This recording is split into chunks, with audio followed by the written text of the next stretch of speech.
अस्सलामुअलैकुम वरहमतुल्लाहि वबरकातुह। ये मैं अभी मदरसा तेगिया शमसिया मुश्ताक़ुल में हूँ और जहाँ पर मैं तालीम याफ्ता मेरी पढ़ाई हुई मैं वहीं पे हूँ और ये शाहपुर गिरना मेरे गांव में है।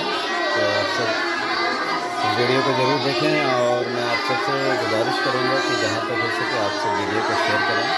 और ये छोटे छोटे बच्चे हैं जो तालीम मुकम्मल अपनी पढ़ाई को कर रहे हैं, तो आप सब मुलाज़ा करते चलें और आप सब शेयर भी करें।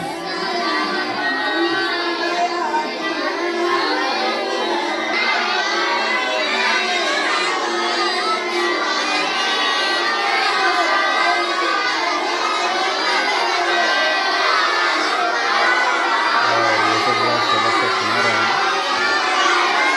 बच्चे सब क्लास से वगैरह गए।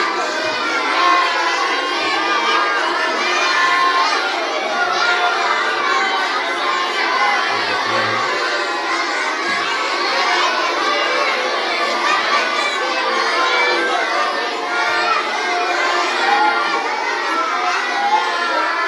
और यहाँ छोटे छोटे बच्चे भी हैं जो कायदा बगदादी तालीम को कर रहे हैं।